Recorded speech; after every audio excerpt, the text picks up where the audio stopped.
আল্লাহকে যারা বেশেছে ভালো, দুঃখ কি আর তাদের থাকতে পারে? যারা লয়েছে মুখে কোরআনের বাণী, লয়েছে মুখে কোরআনের বাণী, হতাশা কি আর তাদের থাকতে পারে? কিয়ামতের ময়দানে নবীজি হবেন সাক্ষী। বিশ্ব নবীজি সাক্ষী দিবেন সত্যের পক্ষে। জোরে বলেন, কার পক্ষে? নাকি মিথ্যার পক্ষে? আজকে আমাদের সমাজে সাক্ষী আছে, সব মিথ্যা সাক্ষী, ঠিক কিনা বলেন? কারণ মিথ্যা সাক্ষী ছাড়া কেস হয় না। মিথ্যা যেখানে যাবেন সেখানেই মিথ্যাতে ভরা, সেখানেই জাল জালিয়াতে ভরা। কিয়ামতের ময়দানে সব থেকে কম শাস্তি দেওয়া হবে জাহান্নামের মধ্যে বিশ্ব নবীজির চাচা আবু তালেব। শুধুমাত্র ভালোবাসলে হবে না, আমাকে আপনাকে বিশ্ব নবীজিকে অনুসরণ করা লাগবে। কথা সুলতান আর নাসিরা মানে রাষ্ট্রের ক্ষমতা, রাষ্ট্রের নায়ক সুলতান। আমরা বলি না সুলতান মানে রাজা। সুলতান মানে কি? এই পৃথিবীতে অনেক মানুষেরা দিনকে বিজয় করার জন্য প্রচেষ্টা চালায়। কেউ বা জেল খাটে, কেউ বা ফাঁসির মঞ্চে চড়ে, কেউ বা জীবনকে ছেড়ে দেয়, কেউ বা বাড়িঘর হারিয়ে ফেলে, এমনকি রাতের ঘুমকে হারিয়ে ফেলে। আমরা মনে মনে ভাবি এই মানুষগুলা এত অত্যাচার করা হয়, এত নির্যাতন করা হয়, এত জুলুম করা হয়, তারপরেও কেন দিনের পর থেকে এই মানুষগুলা কেন ফিরে আসে না? জুলাইখা তার সমস্ত পোশাকগুলা খুলে ফেললো, উলঙ্গ হয়ে ইউসুফের সামনে দাঁড়িয়ে আছে। নবী মানুষ, কিন্তু সে তো মানুষ, ফেরেশতা তো আর নাই। তার মধ্যে কাম শক্তি আছে, যৌনতা, তার মন চায়। হযরত ইউসুফও রাজি, জুলাইখাও রাজি, কিন্তু আল্লাহ পাক লাউলা বুরহান রব্বি, আল্লাহ পাক বলেন ইউসুফকে আমি আমার বুরহান দেখিয়েছি, আমার তেজস্ব দেখিয়েছি, আমার ক্ষমতা দেখিয়েছি। হযরত ইউসুফ বুরহান দেখে তিনি চেষ্টা করেছেন, তিনি কিন্তু জানেন জুলাইখার কক্ষ থেকে আমি বের হতে পারবো না, 10টা দরজায় তালা লাগানো, আর এই তালা চাবি জুলাইখা ছাড়া কারো কাছে নাই। হযরত ইউসুফ আলাইহিস সালাম কোনো দিকে না তাকায়া, রবের দিকে তাকায়া যখন দরজার দিকে দৌড় দিয়েছেন, একটা একটা করে দরজা টাস টাস করে খুলে গিয়েছে। আসসালামু আলাইকুম ওয়া রাহমাতুল্লাহি ওয়া বারাকাতুহু। আউযু বিল্লাহি মিনাশ শাইতানির রাজিম। বিসমিল্লাহির রহমানির রহিম।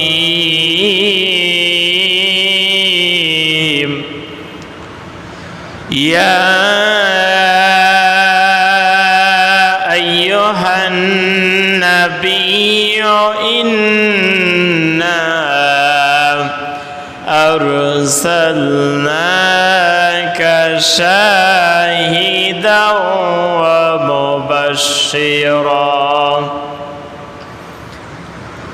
মুবাশশিরাও ওয়া নাযীরা ওয়া দাঈয়ান ইলাল্লাহি বিইজনিহি ওয়া সিরাজাম মুনীরা وبشر المؤمنين بأن لهم من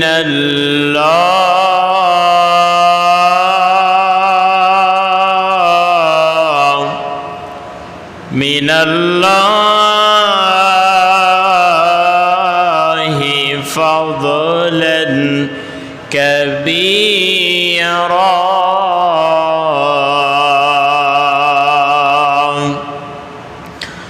صدقت يا رب العالمين।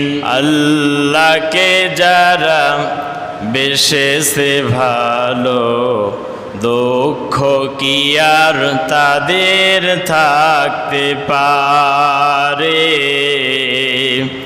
দুঃখ কি আর তাদের থাকতে পারে। আল্লাহকে যারা বেশেষে ভালো, দুঃখ কি আর তাদের থাকতে পারে, দুঃখ কি আর তাদের থাকতে পারে। যারা লয়েছে মুখে কোরআনের বাণী, লয়েছে মুখে কোরআনের বাণী, হতাশা কি আর তাদের থাকতে পারে, হতাশা কি আর তাদের থাকতে পারে। আল্লাহকে যারা বেশেষে ভালো, দুঃখ কি আর তাদের থাকতে পারে, হতাশা কি আর তাদের থাকতে পারে। সামনে বাড়ালো পা যারা আজ নতুন পৃথিবী গড়তে, জানা তো আছে তাদের সবার কত যে হবে লড়তে। সামনে বাড়ালো পা যারা আজ নতুন পৃথিবী গড়তে, জানা তো আছে তাদের সবার কত যে হবে লড়তে। জীবনের সব পিছু টানতাই হেরে যাই বারে বার, দুঃখ কি আর তাদের থাকতে পারে, হতাশা কি আর তাদের থাকতে পারে। আল্লাহকে যারা বেশেষে ভালো, দুঃখ কি আর তাদের থাকতে পারে, হতাশা কি আর তাদের থাকতে পারে। আলহামদুলিল্লাহ, আল্লাহ পাকের দরবারে লাখো কোটি শুকরিয়া, যিনি আমাদেরকে পবিত্র জুমার দিনে দুনিয়ার সমস্ত প্রকার কাজ থেকে ফারিক করে দুনিয়ার শ্রেষ্ঠতম স্থান আল্লাহর ঘর মসজিদে আমাকে আপনাকে সুস্থ রেখে ভালো রেখে, যে আল্লাহ পাক সুবহানাহু ওয়া তাআলা প্রচণ্ড এই গরমের মধ্যে গরমকে উপেক্ষা করে আল্লাহ পাককে সেজদা দেওয়ার জন্য যিনি আমাদেরকে মসজিদে একত্রিত করেছেন, সেই মহান মনিবের দরবারে সেজদানত অবস্থায় লাখো কোটি শুকরিয়া আদায় করছি। আমরা সবাই জবানকে ছেড়ে দিয়ে পান খুলে মহব্বতের স্বরে আল্লাহ পাকের শুকর গুজার করছি। আমরা সবাই পড়ে নিচ্ছি আলহামদুলিল্লাহ। দরুদ এবং সালাম বিশ্ব মানবতার রাহবার, মানব মণ্ডলের মহান শিক্ষক, নির্যাতিত নিষ্পেষিত মাজলুমের পরম বন্ধু, মদিনার প্রেসিডেন্ট, শাফাআতের কান্ডারি, নবীদের নবী, রসুলদের রসুল, সমস্ত নবী এবং রসুলদের শিরোমণি, সরকার দো আলম আশরাফুল আম্বিয়া জনাবে মোহাম্মদ রসুল্লাহ সাল্লাল্লাহু আলাইহি ওয়াসাল্লামের ওপরে সম্মানিত মুসল্লি کرام, সম্মানিত এলাকাবাসী, সম্মানিত বাবাজিরা আমার, ভাইরা আমার, পবিত্র জিলকদ মাসের তৃতীয় জুমায় আমরা একত্রিত হয়েছি। হজের এই মৌসুমে তাম বিশ্বের মানুষেরা বিভিন্ন দেশ থেকে তারা হজের জন্য তারা মক্কা মদিনাতে আগমন করেছে। আল্লাহ পাক সুবহানাহু ওয়া তাআলা তাদেরকে মেহমান হিসাবে কবুল করেছে। আল্লাহ যেন তাদের হজটাকে হজে মাবরুর হিসাবে কবুল করেন, সকলে বলছে আমিন। আল্লাহ পাক আমাদেরকে সেই সমস্ত হাজিদের সঙ্গে আল্লাহ যেন আমাদেরকে কবুল করেন, আমাদের জীবনের গোনা খাতাগুলা যেন ক্ষমা করেন, সকলে বলছে আমিন। ইসলামের 5টি মৌলিক বিষয়ের মধ্যে, ফরজ বিধানের মধ্যে এটি হচ্ছে একটি, যেটা হচ্ছে হজ। কালেমা, নামাজ, রোজা, হজ, যাকাত মাস্ট বি, মানতেই হবে। মুসলমান হিসাবে দাবি করলে, আত্মসমর্পণ করলে আপনাকে মানতেই হবে, ফাঁকফুকের কোনো সুযোগ নাই। সুতরাং আল্লাহ পাক বলেছেন, আল হাজ্জু মান ইসতাতা ইলাইহি সাবিলা, যেই ব্যক্তির হজের যাওয়ার মতো সামর্থ্য আছে, টাকা পয়সা আছে, তার জন্য হজকে আল্লাহ পাক ফরজ করেছেন।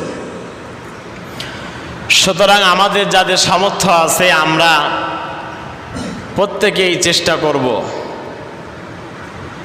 হজে যাওয়ার জন্য। হজের অনেক জাযা দেওয়া হয়েছে, কোরআন এবং হাদিসের মধ্যে বলা হয়েছে হজের বিনিময়ে জান্নাত ছাড়া আর কিছুই হতে পারে না। সুবহানাল্লাহ। সুতরাং আমাদের যাদের সামর্থ্য আছে, হজ শব্দের শাব্দিক অর্থ সংকল্প করা, ইচ্ছা করা। ইচ্ছা করতে হবে, সংকল্প করতে হবে। আমাদের অনেকে টাকা পয়সা আছে কিন্তু ইচ্ছা নাই, আবার আমরা অনেকে গরিব, টাকা পয়সা নাই কিন্তু ইচ্ছা আছে। যদি সামর্থ্য হয় হজে যাব, আল্লাহকে পারেন না মক্কা মদিনায় না গিয়েও এখান থেকে আল্লাহ আমাদের হজটাকে হজে মাবরুর করতে পারেন কি না? জোরে বলেন, পারেন না আল্লাহ? আল্লাহ পারেন। আল্লাহর কাছে চাইতে হবে। পৃথিবীতে অনেক ইতিহাস আছে, অনেক নজির আছে। আল্লাহ পাক যাদেরকে হজ করিয়েছেন, কিয়ামতের ময়দানে যাদের আমল নামায় হজের সওয়াব লেখা থাকবে। সুবহানাল্লাহ। এজন্য আসুন হজের এই মৌসুমে আল্লাহ পাক যেন ওই সমস্ত হাজী সাহেবদের সঙ্গে আমাদেরকে কবুল করেন এবং আমাদের জীবনের গোনা খাতাগুলা যেন আল্লাহ পাক ক্ষমা করেন, সকলে বলছে আমিন। আমি আপনাদের সামনে কোরআনুল কারীমের সূরা আহজাবের 45-46 নম্বর আয়াতে কারিমা তেলাওয়াত করেছি। এর ওপরে কথা হবে সংক্ষেপে, তারপরে ইনশাল্লাহ খুতবা হবে, নামাজ হবে।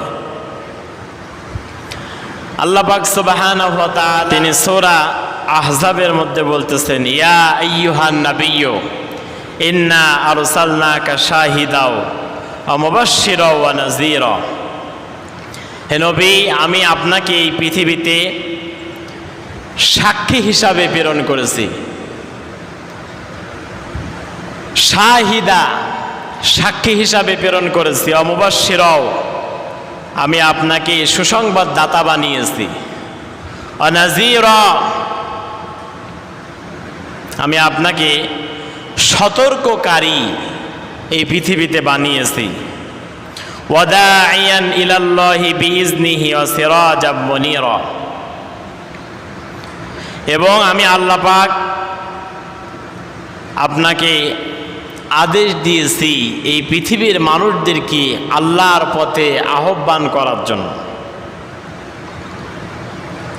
মুনীরা, উজ্জ্বল প্রদীপ রূপে। সুবহানাল্লাহ। তাফসিরে মুফাসসির ইকরাম লিখেছেন, বিশ্ব নবীজিকে আয়াতের মধ্যে আল্লাহ পাক রব্বুল আলামিন 9টি আদেশ দিয়ে তাকে পৃথিবীতে প্রেরণ করেছেন। জোরে বলেন কয়টি? এই আয়াতে কারিমার মধ্যে আল্লাহ পাক 1 নম্বরে নবীজিকে বানিয়েছেন সাক্ষীদাতা। কিয়ামতের ময়দানে নবীজি হবেন সাক্ষী। বিশ্ব নবীজি সাক্ষী দিবেন সত্যের পক্ষে। জোরে বলেন কার পক্ষে? নাকি মিথ্যার পক্ষে? আজকে আমাদের সমাজে সাক্ষী আছে, সব মিথ্যা সাক্ষী, ঠিক কিনা বলেন? কারণ মিথ্যা সাক্ষী ছাড়া কেস হয় না। মিথ্যা যেখানে যাবেন সেখানেই মিথ্যাতে ভরা, সেখানেই জাল জালিয়াতে ভরা। সুতরাং বিশ্ব নবীজি হবেন সত্যের সাক্ষ্যদাতা। এবং পৃথিবীতে বিশ্ব নবীজি ছিলেন সুসংবাদদাতা। এই পৃথিবীতে সব নবীকে আল্লাহ পাক সুসংবাদদাতা করে পৃথিবীতে প্রেরণ করেছেন। আল্লাহ রাব্বুল আলামিন কোরআনুল কারীমের মধ্যে জানিয়েছেন, লাকাদ সাদাকাল্লাহু রাসূলাহু বিল হুদা ওয়া দীনিল হাক্কি লিইয়ুযহিরাহু আলাদ দীনি কুল্লিহি ওয়াকাফা বিল্লাহি শাহীদা। আল্লাহ পাক রব্বুল আলামিন বলেন, ও নবী, এই পৃথিবীতে আমি আল্লাহ পাক যত নবী এবং রাসূল পাঠিয়েছি প্রত্যেকটি নবী এবং রাসূলকে সত্যের সাক্ষ্য হিসাবে সুসংবাদদাতা রূপে এই পৃথিবীতে প্রেরণ করেছি। জোরে বলি সুবহানাল্লাহ। প্রত্যেক কওমের নবীকে আল্লাহ পাক রব্বুল আলামিন জাতির মানুষদেরকে কর্মফল হিসাবে যেই ভালো কাজ করেছে, যেই অন্যায় কাজ করেছে, অন্যায়ের সুসংবাদদাতা নবীজির মাধ্যমে আল্লাহ পাক কওমের মানুষদেরকে জানিয়েছেন। আর যেই ব্যক্তি ভালো কাজ করেছে, আল্লাহ পাকের নবীকে সত্যের সুসংবাদদাতা রূপে আল্লাহ পাক নবীজির মাধ্যমে তার জাতির লোকেদেরকে জানায়া দিয়েছে। জোরে বলি সুবহানাল্লাহ। আদম থেকে শুরু করে ঈসা রুহুল্লাহ পর্যন্ত এই পৃথিবীতে যত নবী এসেছে প্রত্যেকটি নবী ছিলেন কওমের নবী, গোত্রের নবী। আর আল্লাহ পাক বিশ্ব নবীজিকে বানিয়েছেন বিশ্ব নবী। সুবহানাল্লাহ। বিশ্ব নবীজি শুধুমাত্র কওমের নবী নয়, শুধুমাত্র গোত্রের নবী নয়, বিশ্ব নবীজি শুধুমাত্র এলাকার নবী নয়, আমার আপনার নবী বিশ্ব নবীজিকে আল্লাহ পাক এই পৃথিবীতে বিশ্ব নবীজি করে বানিয়েছেন। জোরে বলে সুবহানাল্লাহ। আল্লাহ পাক রব্বুল আলামিন এই জন্য বিশ্ব নবীজিকে সব নবীদের কথাগুলা কোরআন এবং হাদিসের মাধ্যমে জানিয়েছে। তার আগে কি হয়েছে, তারপরে কি হবে, আল্লাহ পাক রব্বুল আলামিন সত্যের সাক্ষ্য হিসাবে বিশ্ব নবীজিকে এই পৃথিবীতে দাঁড় করিয়েছেন। জোরে বলি সুবহানাল্লাহ। আল্লাহ পাক রব্বুল আলামিন ঘোষণা করেন, ওমা আরসালনাকা ইল্লা রাহমাতাল লিল আলামিন। ও নবী, এই পৃথিবীতে আমি আল্লাহ পাক তোমাকে রহমত স্বরূপ প্রেরণ করেছি, তুমি হচ্ছে বিশ্ব নবী। জোরে বলি সুবহানাল্লাহ। আর আল্লাহ পাক নিজের প্রশংসা করেছেন কোরআনের প্রথম আয়াতে, আলহামদুলিল্লাহি রাব্বিল আলামিন। আমি হচ্ছে বিশ্ব প্রতিপালকের রব, আমি হচ্ছে স্রষ্টা, আর তুমি হচ্ছে বিশ্ববাসীর জন্য রহমত। জোরে বলি সুবহানাল্লাহ। তাফসীরে মুফাসসির ইকরাম লেখেন, বিশ্ব নবীজিকে আল্লাহ পাক রব্বুল আলামিন এই পৃথিবীতে 9টা দায়িত্ব দিয়েছেন।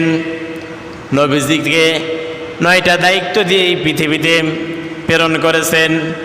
তার 1 নম্বরে বিশ্ব নবীজিকে আল্লাহ পাক রব্বুল আলামিন এই পৃথিবীতে দ্বীনের দাওয়াত দেওয়ার জন্য, মানুষদের মাঝে দ্বীনের দাওয়াতগুলা পৌঁছে দেওয়ার জন্য আল্লাহ পাক সুবহানাহু ওয়া তাআলা নবীজিকে এই পৃথিবীতে প্রেরণ করেছে।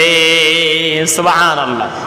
আল্লাহর কিতাবের জ্ঞানগুলা, আল্লাহর ব্যাখ্যাগুলা মানুষের মাঝে পৌঁছে দেওয়ার জন্য আল্লাহ নবীকে পাঠিয়েছেন। সুবহানাল্লাহ। আল্লাহ পাক রব্বুল আলামিন বলেন, ইয়া আইয়ুহার রাসূল বাল্লিগ মা উনজিলা ইলাইকা মির রাব্বিক ওয়া ইল্লাম তাফআল ফামা বাল্লাগতা রিসালাতা ওয়াল্লাহু ইয়াসিমুকা মিনান নাস ইন্নাল্লাহা লা ইয়াহদিল কওমাল কাফিরিন। আল্লাহু আকবার। হে নবী, আপনার রবের পক্ষ থেকে আপনার উপরে যে কিতাব এসেছে এই কিতাব দিয়ে মানুষের মাঝে দাওয়াতগুলা পৌঁছে দেন, যেটা আপনার উপরে ফরজ করা হয়েছে, যেটা আপনার উপরে বিধান দেওয়া হয়েছে। কারণ আল্লাহ পাক নবীজিকে এই পৃথিবীতে ওয়াদাইয়ান ইলাল্লাহ, নবীজিকে এই পৃথিবীতে সব থেকে বড় দায়ী করে, বড় দায়ে ইলাল্লাহর দায়িত্ব দিয়ে নবীজিকে পৃথিবীতে প্রেরণ করেছেন। জোরে বলি সুবহানাল্লাহ। দাওয়াত দেওয়ার দায়িত্ব নবীজিকে আল্লাহ পাক দিয়েছেন। হে নবী, আমি জানি আপনি যখন আমার কথাগুলা মানুষের মাঝে তুলে ধরবেন, মানুষের কাছে যখন প্রচার করবেন, এই পৃথিবীর কাফেরেরা আপনার বিপক্ষে তারা দাঁড়াবে, তারা আপনাকে মারবে। এই পৃথিবীতে নবীজির দাওয়াত নিয়ে আজকে আলেম ওলামা বসে আছে, তারাও দাওয়াত দেয়, ঠিক কিনা বলেন? এই যে আমি যে কথাগুলা বলছি প্রত্যেকটি কথা দাওয়া, এটা নবীজির দায়িত্ব, নবীজির কাজ। বিশ্ব নবীজি যখন দাওয়াত দিয়েছে, বিশ্ব নবীজি কিন্তু তখন খাবার পায় নাই, মিষ্টি পায় নাই, টাকা পায় নাই। বিশ্ব নবীজি যখন দাওয়াত দিয়েছে, বিশ্ব নবীজির ওপরে পাথর এসেছে। কথা বলেন ঠিক কিনা?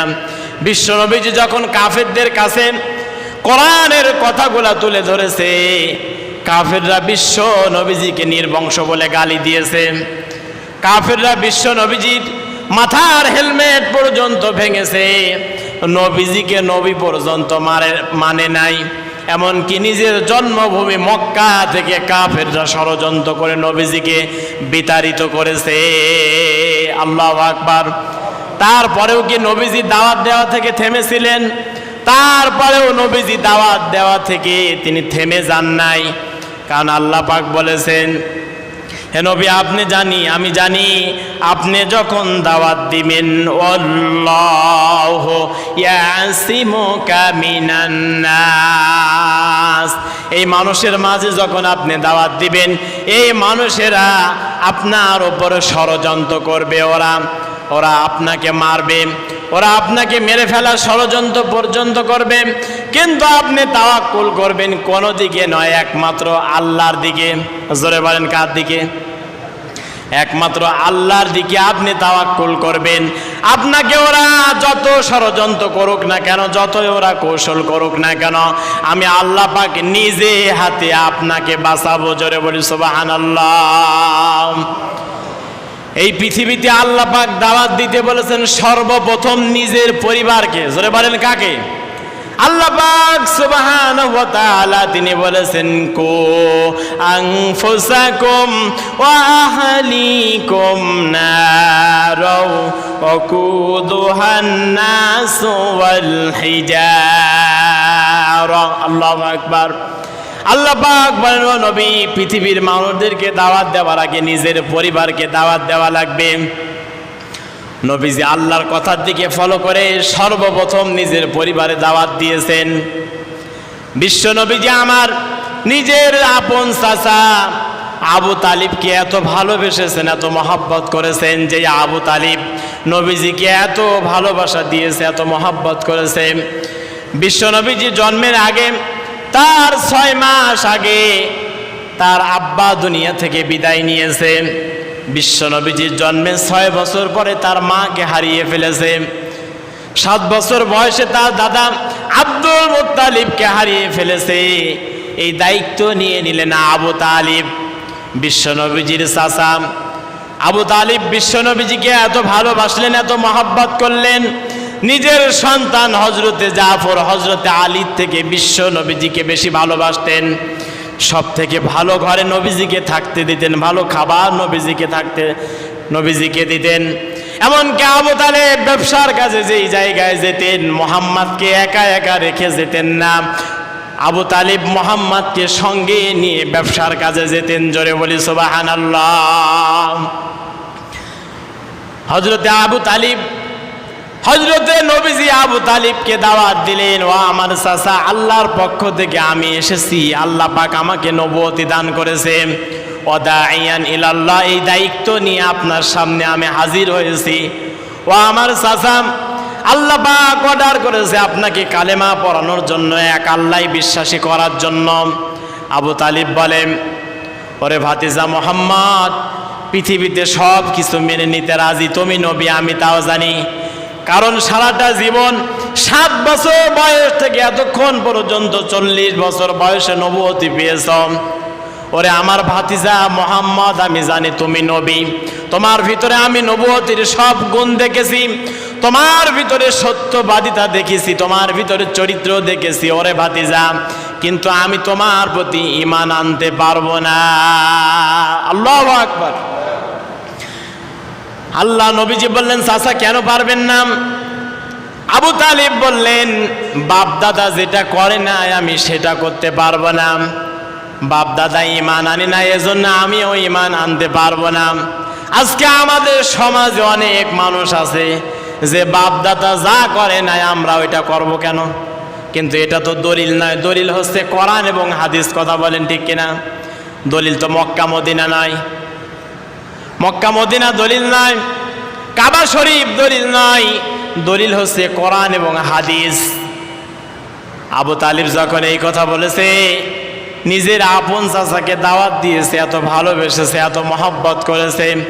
এমনকি আবু তালিব যখন মারা যাচ্ছিলেন, আল্লাহ নবীজি বললেন, চাচা আমি আপনাকে বাঁচাতে চাই জাহান্নাম থেকে, আমি আপনাকে জান্নাতে নিতে চাই, কারণ আপনি আমাকে এত ভালোবেসেছেন, এত মহব্বত করেছেন।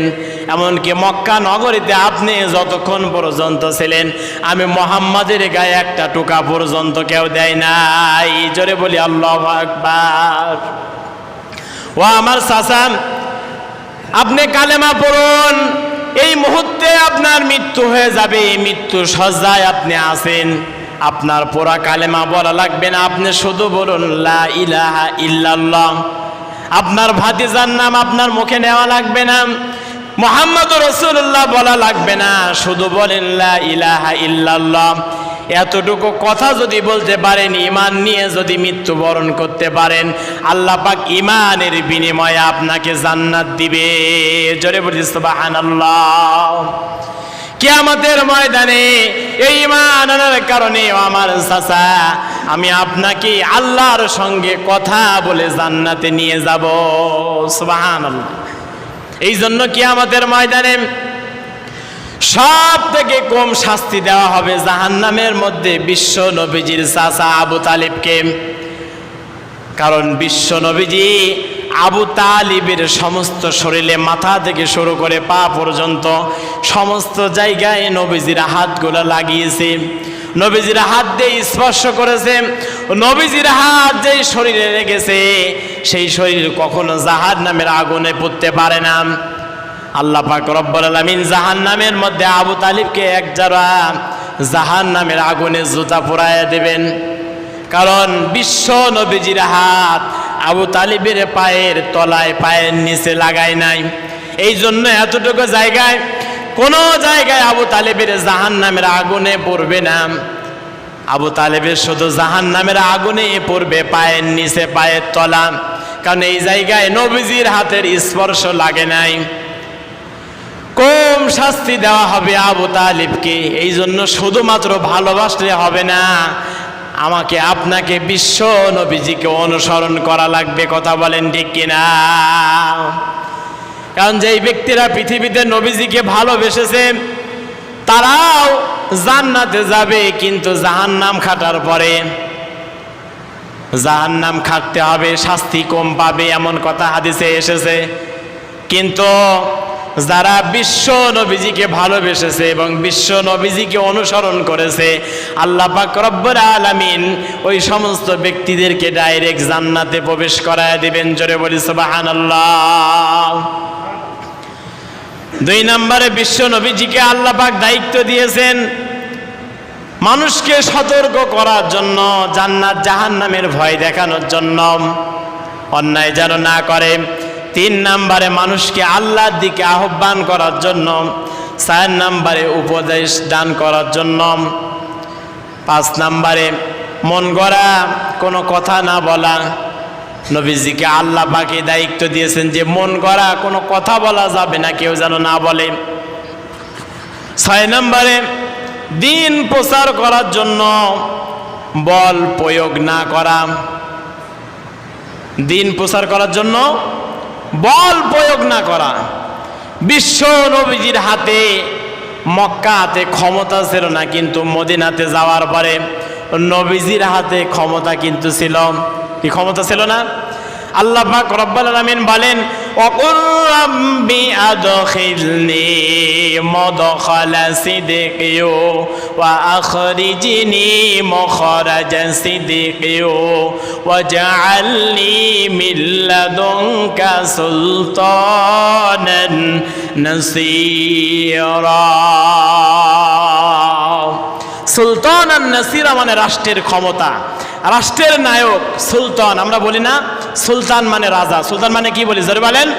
সুলতান মানে রাজা বলি। রাষ্ট্রের ক্ষমতা নবীজিকে দান করলেন। বিশ্ব নবীজির হাতে ওই মুহূর্তে ক্ষমতা ছিল। ইসলামকে কবুল করানোর জন্য বিশ্ব নবীজি কিন্তু কারো হাতে ক্ষমতা খাটাই নাই, কারো গলায় তরবারি দেয় নাই, কাউকে মারে নাই। কে মেরেছে? জোরে বলেন। সুতরাং দিন প্রচার করতে গিয়ে গালিগালাজ, বল প্রয়োগ, ক্ষমতা খাটানো যাবে না। এটা নবী বিরোধী। বিশ্ব নবীজি কোনোদিন করে নাই। আল্লাহ পাক সূরা বাকারা 256 নম্বর আয়াতে বলেছেন, লা ইকরাহা ফিদ্দীনি ক্বাদ তাবায়্যানার রুশদু মিনাল গাই ফামান ইয়াকফুর বিত্তাগুতি ওয়া ইউমিন বিল্লাহি ফাকাদ ইসতামসাক। আল্লাহু আকবার। আল্লাহ পাক বলেন, দিনের ব্যাপারে কোনো মানুষকে দিন প্রচার করানোর জন্য, কোনো মানুষকে দিনের পথে আনার জন্য জোর জবরদস্তি করা যাবে না। যে তোকে কালেমা পড়াই লাগবে, তোকে ইসলাম কবুল করাই লাগবে, যদি না করিস সেই যে তরবারি কেটে ফেলবো। যদি দিন কবুল না করিস, কালেমা যদি না পড়িস, বাড়িটা ভেঙে ফেলবো। আল্লাহ পাক নিষেধ করেছেন। বিশ্ব নবীজিকে 7 নম্বরে আল্লাহ পাক দায়িত্ব দিয়েছেন আল্লাহর জমিনে আল্লাহর দিনকে বিজয় করার জন্য প্রচেষ্টা করা। জোরে বলেন, কি করা? সারাটা জীবন নবীজি আমার দিনকে বিজয় করার জন্য আল্লাহর জমিনে আল্লাহর কথাগুলা, আইনটাকে প্রচার করার জন্য সারাটা জীবন কাজ করেছে। সাহাবীরা কাজ করেছে। আল্লাহ পাক রব্বুল আলামিন সূরা সফের 9 নম্বর আয়াতে বলেছেন, হুয়াল্লাযী আরসালা রাসূলাহু বিল হুদা ওয়া দীনিল হাক্কি লিইয়ুযহিরাহু আলাদ-দীনি কুল্লিহি ওয়ালাউ কারিহাল মুশরিকুন। আল্লাহু আকবার। আল্লাহ পাক রব্বুল আলামিন বলেন, তিনি সেই আল্লাহ যিনি তার রাসূলকে এই পৃথিবীতে সত্য সহকারে দিন দিয়ে পাঠিয়েছেন দিনকে বিজয় করার জন্য। জোরে বলি সুবহানাল্লাহ। এই পৃথিবীতে অনেক মানুষেরা দিনকে বিজয় করার জন্য প্রচেষ্টা চালায়। কেউ বা জেল খাটে, কেউ বা ফাঁসির মঞ্চে চড়ে, কেউ বা জীবনকে ছেড়ে দেয়, কেউ বা বাড়িঘর হারিয়ে ফেলে, এমনকি রাতের ঘুমকে হারিয়ে ফেলে। আমরা মনে মনে ভাবি এই মানুষগুলা এত অত্যাচার করা হয়, এত নির্যাতন করা হয়, এত জুলুম করা হয়, তারপরেও কেন দিনের পথ থেকে এই মানুষগুলা কেন ফিরে আসে না? কারণ এরা বোঝে দিনের পথে টিকে থাকতেই হবে। আর দিনের পথে টিকে থাকলে আল্লাহ পাকের যাজা স্বয়ং নিজে হাতে দেবেন। জোরে বলি সুবহানাল্লাহ। ইমানকে হারানো যাবে না, ইমানকে বিক্রি করা যাবে না। এই যে বাংলাদেশের একজনকে ফাঁসি দেওয়া হলো, 3 ঘন্টা আগে কারারক্ষীর একজন এসে বলল, নেতা মশাই 3 ঘন্টা পরে আপনাকে ফাঁসি দেওয়া হবে, আপনি তৈরি হন। নেতা ডাক দিয়ে বলেছিল, এখনো তো 3 ঘন্টা সময় আছে, 3 ঘন্টা পরে আমাকে ফাঁসি দেওয়া হবে। 2 ঘন্টা আমি ঘুমাবো, 1 ঘন্টা আগে এসে আমাকে ডাক দিও, আমি ফাঁসির জন্য তৈরি হব। তারা কেমন মানুষ, তাদের ঈমান কেমন পাকাপোক্ত চিন্তা করেন। নবীজের দায়িত্ব নিয়ে তারা বসে আছে, দিন কায়েম হচ্ছে না, এতে কোনো হতাশা নাই। কারণ আল্লাহ পাক এই পৃথিবীতে আমাকে আপনাকে কামলা হিসাবে পাঠিয়েছেন। একটা কামলা সারাটা দিন ক্ষেত খামারে কাজ করার পরে বিকাল 4টার সময় যেমন বেতন পায়, এই পৃথিবীতে আল্লাহ পাক আমাকে আপনাকে কামলা বানিয়েছে। গোটা ভুঁই যদি আমি আপনি কাজ করে শেষ না করতে পারি, 4টা বাজলে যেমন বেতন দেয়, দিন যদি বিজয় না করতে পারি, দিন যদি কায়েম না করতে পারি, কোরআনের রাজ যদি কায়েম না করতে পারি, এতটুকু মনে রাখবেন কামলার মতো প্রচেষ্টা তো করেছি, যদি মারা যায় আল্লাহ পাক জান্নাত নিয়ে আমার আপনার জন্য বসে আছে। জোরে বলি সুবহানাল্লাহ। কোন মানুষকে যদি বলা হয় আপনার 3 ঘন্টা পরে ফাঁসি হবে, ওর ঘুম হবে, জোরে বলেন, ওর ঘুম হবে, ওর খাওয়া হবে, ওর কোনো কিছুই হবে না। কিন্তু তাদেরকে ইমানের তেজদ্দি, তারা আল্লাহকে কিভাবে অন্তরে ভালোবেসেছে, রসুলকে ভালোবেসেছে। 2 ঘন্টা ঘুমিয়েছে। কারারক্ষী বলে, জল্লাদ বলে, আমি এসে 1 ঘন্টা আগে যখন ডাক দিলাম, ওই ব্যক্তি উঠলো, ওযু করলো, গোসল করলো, নামাজ পড়লো, কোরআন পড়লো, নতুন জামা গায়ে দিয়ে পায়জামা পরে আমাকে এসে ডাক দিয়ে বলে, চলেন ফাঁসির মঞ্চে যাই। আল্লাহু আকবার বলবেন না? তাদেরকে ঈমান আর আমাদেরকে ঈমান, তার মানে ঈমানের মতো আমরা এখনো ঈমান আনতে পারি নাই। এই জন্য দিনকে বিজয় করার জন্য আল্লাহ পাক নবীজিকে যে দায়িত্ব দিয়েছিলেন, ওরা কাফেররা হাজারো চেষ্টা করার পরেও কিন্তু ওরা পারে নাই। এক নবীজিকে আল্লাহ পাক মক্কা এবং মদিনাতে বিজয় দান করেছেন। জোরে বলি সুবহানাল্লাহ। হযরত ইউসুফ আলাইহিস সালামকে আল্লাহ পাক বিজয় দিয়েছিলেন এত ষড়যন্ত্র করার পরে, এত কষ্ট দেওয়ার পরে। হযরত ইউসুফ আলাইহিস সালামকে জুলাইখা যখন রোমের মধ্যে আটকায় দিল, 1টা নয়, 2টা নয়, 10টা দরজায় তালা লাগানো। ওয়ালাকাদ হাম্মাদ বিহি ওয়া হাম্মা বিহা লাউলা বুরহান রাব্বি।